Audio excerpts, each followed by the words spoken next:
अस्सलामुअलैकुम मेरे प्यारे प्यारे व्यूवर्स, कैसे हैं आप सब। उम्मीद करती हूँ सब ठीक ठाक होंगे और जहाँ भी होंगे बिल्कुल खुश होंगे। आज मैं आपके साथ अपनी डेली रूटीन शेयर करूँगी। आज माशाल्लाह से रमज़ान का चौथा रोज़ा है, तो धूप भी काफ़ी निकली हुई थी, तो मैंने सोचा वॉशिंग मशीन लगा लूँ टाइम से ही।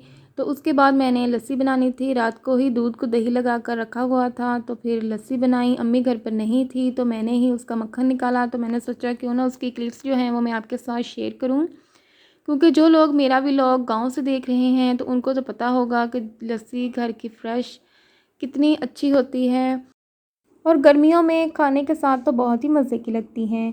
ये काम कंप्लीट किया, फिर मैंने आलू लिए, इनको अच्छे से धोया, 2 हिस्सों में काटने के बाद बॉईल करना था वो किया। फिर इसका मसाला तैयार किया, समोसे और रोल की फ़िलिंग की। फ़िलिंग करने के बाद जी फिर मैंने आटा गूँध लिया था, क्योंकि शाम को अम्मी और अब्बू जो हैं वो रोटी खाते हैं, तो मैं इफ्तारी से 10 से 15 मिनट पहले उनके लिए रोटियां बनाऊंगी। तो ये काम भी कंप्लीट करके मैंने रख दिया था। अब बारी आ गई फ्रूट चाट बनाने की। चना चाट तो इससे पहले मैंने बना कर रख दी थी।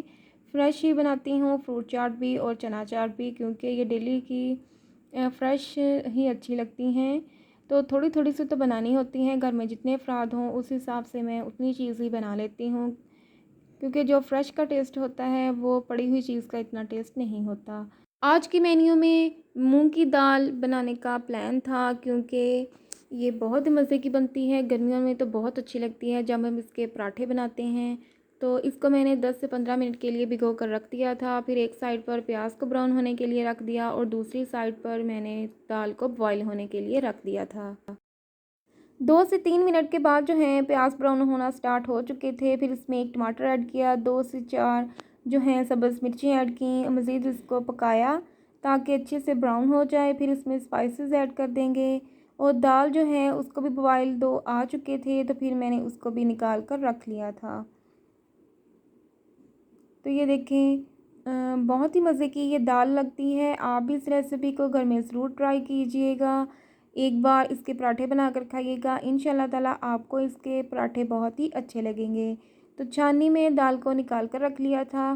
हांडी में पहले मैंने स्पाइसेस ऐड किए, 1 से 2 मिनट मज़ीद उसको कुक किया। फिर इसमें दाल ऐड की और इसको अच्छे से मिक्स कर लिया था। फिर हम इसको 1 से 2 मिनट के लिए दम पर रख देंगे, ताकि इसमें कोई कमी पेशी है तो वो भी पूरी हो जाए। गरम मसाला और सब्ज़ धनिया इसके ऊपर गार्निश कर देंगे। तो बहुत ही मज़ेदार सी मूंग की दाल तैयार हो चुकी है। इसके बाद जी मेरा दिल कर रहा था कि मैं आज पुलाव बनाऊं, तो अभी मैं पुलाव बनाने ही लगी थी, तो फिर मेरी आपी की मुझे कॉल आ गई कि अगर आप बिरयानी बनाओगी तो शाम की इफ्तारी मैं आपकी तरफ कर लूँगी। तो फिर मैंने उसको बताया कि मैं आज पुलाव बनाने लगी हूँ, लेकिन अगर आपका दिल है तो मैं बिरयानी बना देती हूँ। तो फिर मैं बिरयानी बनाई। बिरयानी की जो है फुल वीडियो तो मैं आपके साथ नहीं शेयर कर सकी, क्योंकि मैंने उसकी छोटी छोटी सी क्लिप्स ही बनाई थी। अगर आपको इसकी डिटेल में वीडियो चाहिए बिरयानी की तो आप मेरे चैनल पर जाकर देख सकते हैं। तो चावलों को मैंने बॉईल कर रख लिया था। फिर दूसरी साइड पर मैंने कुकिंग ऑयल में प्याज को थोड़ा सा ब्राउन किया। फिर इसमें टमाटर और सब्ज़ मिर्ची ऐड कर दी थी। फिर चिकन ऐड कर दिया। तो इसकी मज़ीद बनाई की थी 5 से 6 मिनट, ताकि चिकन जो है वो अच्छे से गल जाए। फिर उसमें स्पाइसेस ऐड कर दिए थे। जब बिरयानी का मसाला अच्छे से तैयार हो गया तो फिर मैंने इसकी तह लगाई थी।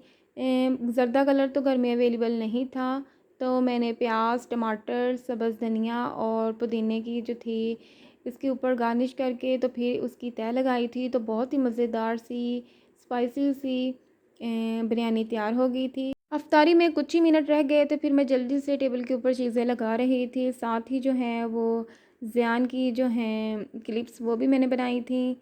तो ये केक जो है वो हमें हमसायों के घर से एज़ आ रमज़ान का गिफ्ट आया है। तो बहुत ही मज़े का ये फ्रूट केक है, हमें बहुत अच्छा लगा। तो अगर आप हमारे चैनल पर नए हैं तो चैनल को सब्सक्राइब करना मत भूलिएगा।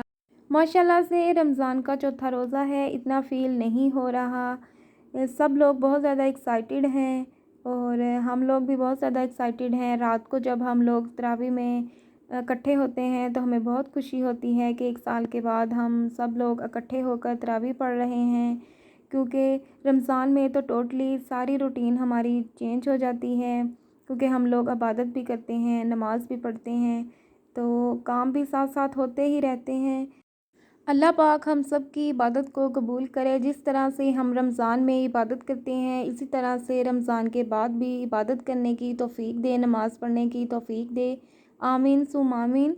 तो आप ही जो हैं वो इफ्तारी करके अपने घर वापस चली गई थी। तो शाम का टाइम जो है वो हो गया है। तो इसके बाद जी मैंने बर्तन समेटे, फिर मैंने नमाज़ अदा की। तो माशाल्लाह से अब्दुल हादी और अहमद भी हमारे घर में आ गए हैं। तो मैं इनकी छोटी छोटी सी क्लिप्स जो हैं वो आपके साथ शेयर करूँगी। आपने वीडियो को फुल देखना है, बिल्कुल भी स्किप नहीं करना। तो यहाँ पर मैं अपना व्लॉग एंड करती हूँ। अपना बहुत ज़्यादा ख्याल रखिए, दुआओं में याद रखिए। मिलते हैं आपको अगले व्लॉग में। तब तक के लिए अल्लाह हाफिज़।